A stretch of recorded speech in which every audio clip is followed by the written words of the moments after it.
Subscribe my YouTube channel, Engineers if you subscribe my YouTube channel, Engineers if you have। जय हिंद दोस्तों, hydrology के top 20 question के part number 2 में आपका स्वागत है। इस वीडियो में देखेंगे 20 से आगे के 20 क्वेश्चन। तो चलिए शुरू करते हैं।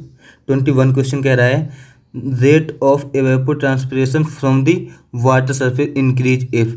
जो रेट ऑफ एवेपोरेशन है वो हमारा कब बढ़ेगा, वाटर सरफेस से सबसे ज़्यादा कब होगा। तो पहला ऑप्शन दे रखा है difference of evaporation pressure between water and air increase.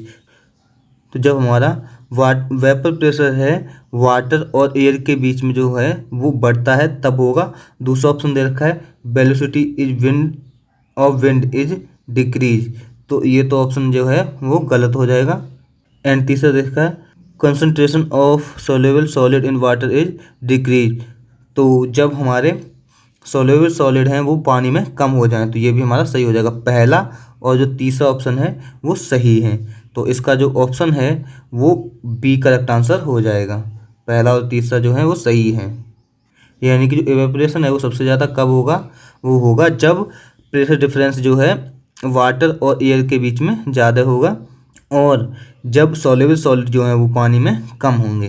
22 question कह रहा है ए 70% इंडेक्स ऑफ वेटनेस मीन्स। वो इसमें कह रहा है कि जो 70% इंडेक्स वेटनेस है इसका अर्थ क्या है। तो जो 70% वेटनेस है इसका मतलब जो डिफिशियंसी है वो 30% होगी। तो ऑप्शन नंबर जो है बी करेक्ट आंसर हो जाएगा कि रेन डिफिशियंसी ऑफ 30%। जब 70% वेटनेस होगी तो डिफिशियंसी 30% होगी। तो option number B correct answer हो जाएगा। 23 क्वेश्चन कह रहा है under the same conditions which of the following shape of water surface will give the highest rate of evaporation. तो हमको कौन सी सरफेस जो है वो हाईएस्ट रेट ऑफ एवेपोरेशन देगी। तो जो कॉन्वेक्स वाटर सरफेस होगी तो सबसे ज़्यादा इस पर क्या होगा, एवेपोरेशन होगा। तो ऑप्शन नंबर सेकंड सही हो जाएगा कि कॉन्वेक्स वाटर सरफेस होने पर जो रेट ऑफ एवेपोरेशन है वो सबसे ज़्यादा होगा।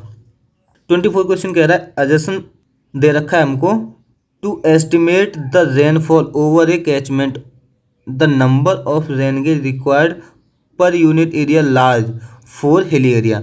इसमें कह रहा है कि हमको जो कोई कैचमेंट एरिया है उसके रेनफॉल को एस्टिमेट करना है तो उसके लिए जो number of rain gauge required रहेंगे पर यूनिट एरिया के लिए वो लार्ज रहेंगे एज पर हिली एरिया। यानी कि अगर प्लेन एरिया में जितने लगाएंगे उससे ज़्यादा हम हिली एरिया में लगाएंगे किसी भी रेनफॉल की इंटेंसिटी को या रेनफॉल की मात्रा को ज्ञात करने के लिए किसी भी कैचमेंट में। तो इसका जो रीजन दे रखा है हम क्यों लगाते हैं, तो रीजन दे रखा है रेनफॉल ग्रेडियंट इज स्टीप। यानी कि जो हिली एरिया है उसमें ग्रेडियंट जो है वो स्टीप होता है। तो ये बात सही है। तो इसका जो ऑप्शन नंबर ए है वही सही हो जाएगा कि जो असर्शन है वो भी सही है और जो रीजन है वो भी सही है और इसका एक्सप्लेनेशन भी ए कर रहा है। तो both are A and R are true, R is correct explanation of A. जब हमारी स्टीप ग्रेडियंट होती है तो उसमें हम जो नंबर ऑफ रेनफॉल है वो ज़्यादा मात्रा में लगाते हैं। 25 क्वेश्चन कह रहा है the depth of flow at which specific energy in minimum is called. तो वह कह रहा है जिस पर स्पेसिफिक एनर्जी क्या है मिनिमम होती है वो हमारी क्रिटिकल डेप्थ कहलाती है। तो the depth of flow at which specific energy is minimum is called critical depth. 26 question कह रहा है in MLT system the dimension of specific volume would be. जो स्पेसिफिक वॉल्यूम है इसका मात्रक क्या होता है। स्पेसिफिक वॉल्यूम हो जाएगा वो हो जाएगा हमारा वॉल्यूम अपॉन मास। तो जो वॉल्यूम की होती है वो क्यूबिक मीटर होती है, मीटर क्यूब अपॉन, और जो मास होता है इसका होता है केजी। तो एम क्यू यानी कि एम की पावर -1 और एल की पावर 3, क्योंकि जो एम है वो मास की है, अपॉन में तो ऊपर जाएगी तो माइनस हो जाएगी, और जो लेंथ है मीटर क्यू है इसकी पावर 3 है। तो ऑप्शन नंबर लास्ट सही आंसर हो जाएगा। 27 क्वेश्चन कह रहा है a turbine is called reaction turbine if at inlet of the turbine the total energy is. तो वो टरबाइन जो कि रिएक्शन टरबाइन कहलाती है उसके इनलेट पर जो टोटल एनर्जी है वो कितनी होगी। तो जो रिएक्शन टरबाइन होती है उनमें काइनेटिक और प्रेशर एनर्जी दोनों होती हैं। तो ऑप्शन नंबर इसका जो है वो बी करेक्ट आंसर हो जाएगा कि वह एनर्जी इनलेट पर, तो इसकी जो रिएक्शन टरबाइन होती है उनकी इनलेट पर काइनेटिक और प्रेशर दोनों प्रकार की एनर्जी होती हैं, और जो इम्पल्स टरबाइन होती है उनमें सिर्फ काइनेटिक एनर्जी होती है, और उसमें रिएक्शन टरबाइन में या तो दोनों होंगी या फिर ओनली प्रेशर एनर्जी होगी। 28 क्वेश्चन कह रहा है when surface of transpiration is submerge under water then potential evaporation is. तो जब हमारे ट्रांसपिरेशन जो है वो अंडर वाटर हो तो पोटेंशियल एवेपो ट्रांसपिरेशन कितना होगा, तो वो मच मोर देन एवेपो ट्रांसपिरेशन होगा। जब हमारी कोई भी सरफेस है वो सबमर्ज कर दी जाएगी अंडर वाटर ट्रांसपिरेशन की, तो जो पोटेंशियल एवेपोरेशन होगा वो एवेपो ट्रांसपिरेशन से कहीं ज़्यादा होगा, बहुत ज़्यादा होगा, much more than evapotranspiration. Next question कह रहा है unit of run off in MKS system. तो जो रन ऑफ की जो मात्रक है वो यूकेएस सिस्टम में क्या होता है, वो क्यूबिक होता है, यानी क्यूबिक मीटर पर सेकेंड। तो ऑप्शन नंबर पहला ही करेक्ट आंसर हो जाएगा, क्यूबिक मीटर पर सेकेंड। और जो सेकंड दे रखा है मीटर पर सेकंड, ये हमारी वेलोसिटी का मात्रक होता है।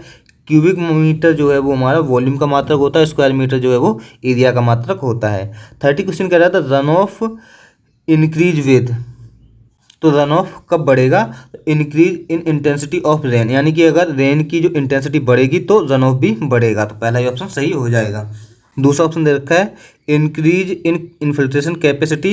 इनफिल्ट्रेशन कैपेसिटी अगर बढ़ेगी तो रन ऑफ कम होगा, तो दूसरा ऑप्शन तो सीधा सा गलत हो जाएगा।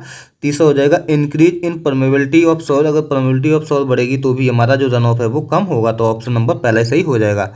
ऑल ऑफ दी अबव तो हो ही नहीं सकता इनमें से। तो अगला क्वेश्चन देख लेते हैं। Area between the ISO height 45 centimetre and 55 centimetre is 100 square kilometre and between 55 centimetre and 65 centimetre is 150 square kilometre. The average depth of annual evapotranspiration over the basin of 250 square kilometre will be. तो हमको average depth of annual precipitation ज्ञात करनी है।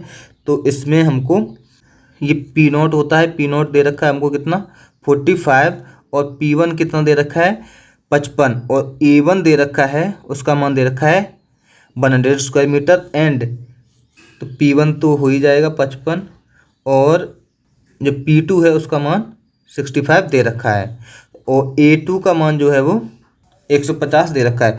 तो इसके लिए जो average depth का फॉर्मूला होता है P एवरेज इक्वल टू होता है हमारा प्लस के P1 प्लस के P2 upon 2 into A2 upon A1 plus A2, या इसको टोटल एरिया भी लिख सकते हैं।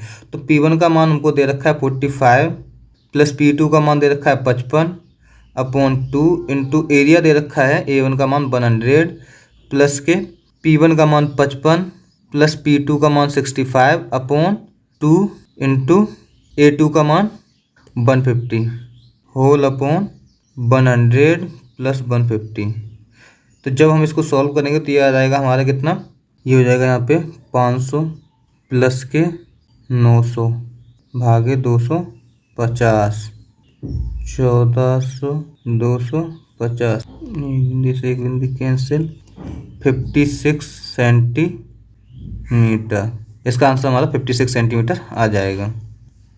32 क्वेश्चन कह रहा है एक current meter is use to measure the. जो करंट मीटर है उसका उपयोग हम कहाँ पर करते हैं, तो करंट मीटर का उपयोग है हम वेलोसिटी के मेजर के लिए करते हैं, तो velocity of the flow of water. तो ऑप्शन नंबर पहला ही करेक्ट आंसर हो जाएगा। 33 क्वेश्चन कह रहा है if it rain between 2 PM and 3 PM, यानी कि जो बरसात है वो 2 बजे और 3 बजे हो रही है, तो and entire basin area just start contributing water at 3 PM। तो जो हमारा कंट्रीब्यूटिंग ऑफ वाटर जो है वो हमारा 3 बजे स्टार्ट होता है, तो then time of concentration will be. तो जो हमारा कंसंट्रेशन टाइम है वो कितना होगा, तो जो हमारी 2 बजे से पानी शुरू होता है, लेकिन जो बेसिन के आउटलेट पर जब पहुंचता है तो कितने बजे, 3 बजे पहुंचता है, तो यानी हमको 1 घंटा लगता है। ऑप्शन नंबर जो इसका लास्ट हो जाएगा 60 मिनट। तो जो कंसंट्रेशन टाइम है वो 60 मिनट होगा। 34 क्वेश्चन कह रहा है the rainfall of 5 successive day were measured as 100 mm, 80 mm, 60 mm, 40 mm and 20 mm respectively. If the infiltration index or the storm loss rate for the catchment area is earlier estimated as 50 mm per day, the total surface runoff will be. तो आज हमको ज्ञात करना कितना होगा जो हमारा phi का मान 50 mm पर डे दे रखा है। तो जब हम इसमें आई का मान निकालेंगे तो आई इक्वल टू जो है वो टोटल रन ऑफ रेनफॉल होता है वो जो कि 5 से कम है। तो 5 से इसमें कौन कौन से कम है, एक तो 20 mm है, ये कैंसिल हो जाएगा, एक 40 mm है, ये कैंसिल हो जाएगा, तो इनको हम गणना में नहीं लेंगे। तो 100 mm, 80 mm और 60 mm लेंगे। तो जो आई का मान है वो हमारा कितना आ जाएगा 240 mm। तो हम इसको फॉर्मूले में रख देंगे। फाई इक्वल टू हमारा फॉर्मूला होता है आई माइनस के आर अपॉन एन। तो एन जो भी समय है आई का, तो फाई का मान दे रखा है 50 इज इक्वल टू आई का मान दे रखा है हमको कितना 240 माइनस के आर। चूँकि हम गणना में 3 पर रेनफॉल को ले रहे हैं तो एन का मान कितना 3 डे हो जाएगा। जब इसको हम सॉल्व करेंगे तो आर का मान जो है वो आ जाएगा हमारा कितना 240 माइनस के 150। तो इसकी वैल्यू जो है 90 mm आंसर आ जाएगा। Option number C correct answer हो जाएगा 90 mm। 35 क्वेश्चन कह रहा है the normal annual precipitation at station X A B and C are 700 mm, 1000 mm, 900 mm and 800 mm respectively. If storm precipitation at 3 stations A, B and C were 100 mm, 90 mm and 80 mm respectively, then the storm precipitation for station X will be. तो हमको X पर कितना precipitation हुआ है वो हमको ज्ञात करना है। जब हमको PA का जो मान दे रखा है वो दे रखा है 100 PA, PB का मान 90 एंड PC का मान जो है वो 80 दे रखा है, और NX का मान 700 एंड A का मान 1000 एंड B का मान एंड NC का मान 800 दे रखा है हमको। तो जो हमारा फॉर्मूला होता है एक मिसिंग स्टेशन को ज्ञात करने के लिए PX equal to NX upon M, जो M इक्वल टू N-1 होता है नंबर ऑफ जो भी स्टेशन है उसमें से एक कम, ये होता है P1 अपॉन N1 या PA अपॉन NA प्लस के PB अपॉन NB प्लस के PC अपॉन NC। मान रख देंगे सबका। NX का जो मान है वो दे रखा है 700 अपॉन M जो है वो 3 आ जाएंगे। PA का मान जो है वो दे रखा है हमको 100 और NA का मान दे रखा है 1000, PB का 900 वो 90 और NB का 900 प्लस के PC का मान जो है वो 80 अपॉन 800, ये मान दे रखे हैं। तो जब हम इसको सॉल्व करेंगे ये आ जाएगा हमारा 700 अपॉन 3 इंटू ये 10 टाइम कैंसिल होंगे, ये भी 10 टाइम, ये भी 10 टाइम, तो ये आ जाएगा 3 अपॉन 10। 3 से 3 कैंसिल, एक बिंदी से एक बिंदी कैंसिल, तो ये आ जाएगा हमारा 70 mm। यही हमारा क्या आंसर हो जाएगा। जो PX की वैल्यू आएगी वो हमारी 70 mm आ जाएगी। ऑप्शन नंबर जो है वो पहला ही करेक्ट आंसर हो जाएगा 70 mm। 36 क्वेश्चन कह रहा है the best unit duration of storm for unit hydrograph is.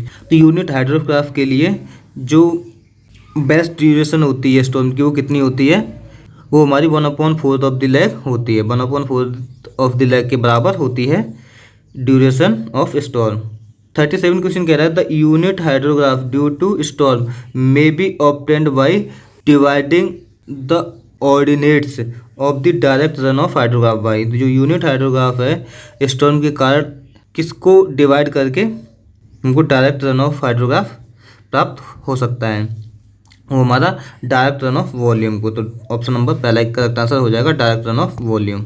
38 question कह रहा है the unit hydrograph of specific duration can be used to evolute the. तो स्पेसिफिक ड्यूरेशन के यूनिट हाइड्रोग्राफ को इसको इवोल्यूट करने के लिए यूज किया जा सकता है।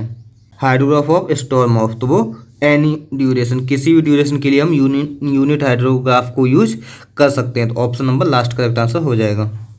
39 क्वेश्चन कह रहा है S hydrograph is use to obtained unit hydrograph of. जो एस हाइड्रोग्राफ है वो यूनिट हाइड्रोग्राफ को क्या ज्ञात करने के लिए किया जाता है, तो वो हम longer duration from the short duration ज्ञात करने के लिए हम एस हाइड्रोग्राफ यूज करते हैं। 40 क्वेश्चन कह रहा है an artesian aquifer is the one where, जो आर्टेशियन एक्वाफर है वो कहाँ पर होता है। तो आर्टेशियन एक्वाफर होता है वो हमारा water is under pressure between two impervious strata. तो जब हमारे दो इम्परवियस स्ट्रेटा के बीच में पानी प्रेशर के अंदर होता है वहाँ पर हमारा आर्टेशियन एक्वाफर बनता है। तो इसी के साथ आज का वीडियो यहीं पर हमारा समाप्त होता है। Thanks for continuously watching this lecture. Please like and share maximum. Thank you.